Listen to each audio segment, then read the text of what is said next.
What's up guys, Evil here, just with a little update. Wanted to show you the finished product of my, I keep wanting to say SMT10, but my Axial Deadbolt Sport Mod monster truck. So you guys have all seen the Raptor bodied Pro Mod truck that I've been working on.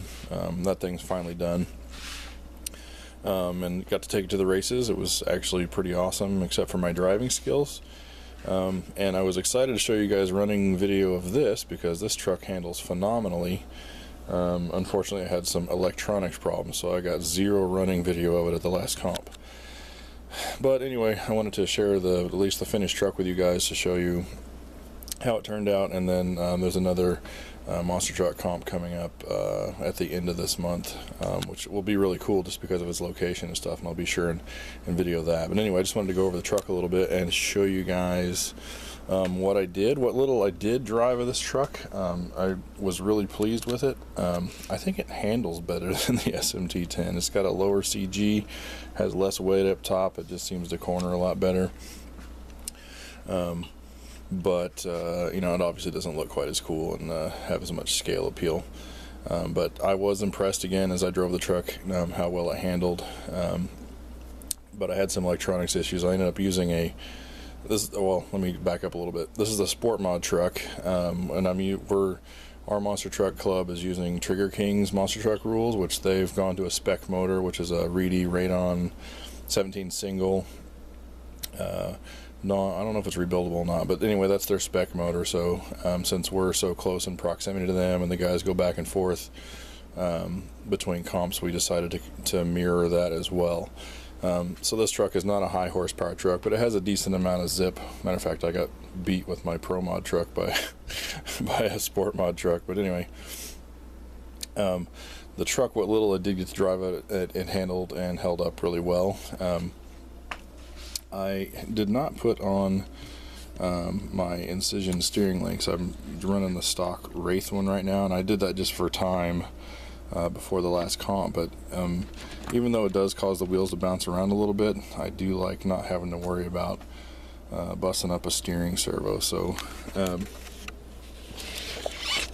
and to show you how I work that with the Vanquish scale knuckles, I actually mounted, instead of mounted in the double shear spot where you're supposed to go, actually mounted below that, and that gives you room between your linkage here, so they don't interact with each other. Anyway, I'm running that for now. We'll see if I keep it that way. I know a lot of people change out from that springy mount on the Wraith, but anyway, just for the time being, that's what I'm running. Obviously, the truck looks great. The body I've shown you guys before. And I'll kind of go over the truck here a little bit.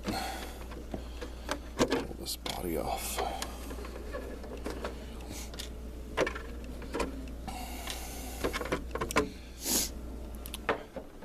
So the ESC that I put in here was actually bad. It was a Traxxas XL5. It was an older one. And I think it had a couple FETs burn out. It just didn't work right at low throttle. So I ordered a new one off of eBay. This is a takeout from some RTR, but it was brand new for like $26. So a lot of guys in the Sport Mod class run this ESC just because it's cheap and it seems to work well. I mean, you're not over stressing it with a huge motor, so it works really well. There's the Reedy Radon that they're running, and basically this truck is pretty much just overbuilt for the power that's in it. I'm running the Vanquish lower arms. I'm running stock upper arms. We'll see how those hold up for now. Vanquish Curry anti-rock sway bars front and rear. And then I'm just running stock Yeti drive shafts for now. With the amount of horsepower of this truck, those are holding up just fine so far.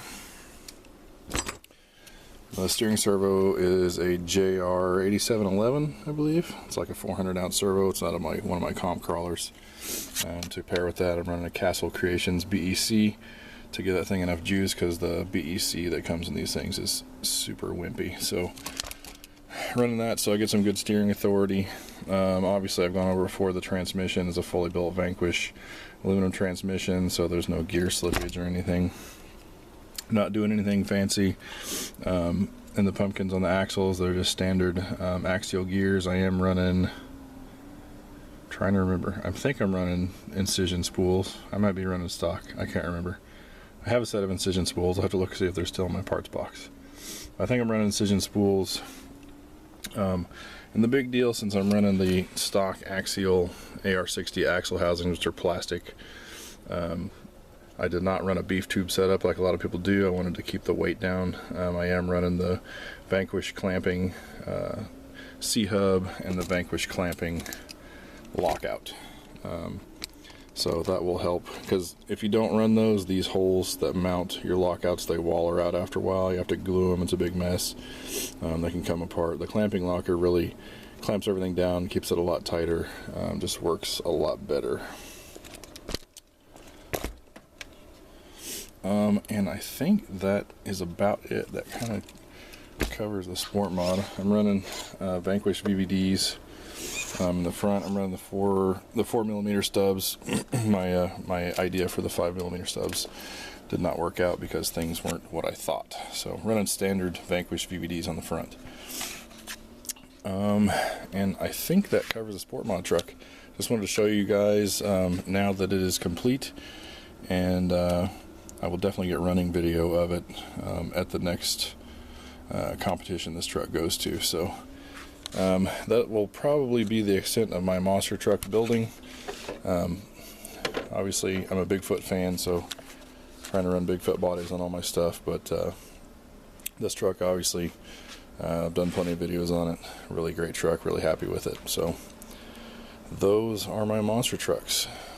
So I'll update again when we take them to the races. We'll also be attending the BigFoot open house this year for the big Trigger King event there, so I will definitely shoot some video and do some coverage of that. So anyway, that is it. Just wanted to show you guys my sport mod since it's all done and ready to go. Thank you for watching. Please subscribe if you have not. I will catch you on the next one. Thanks, guys.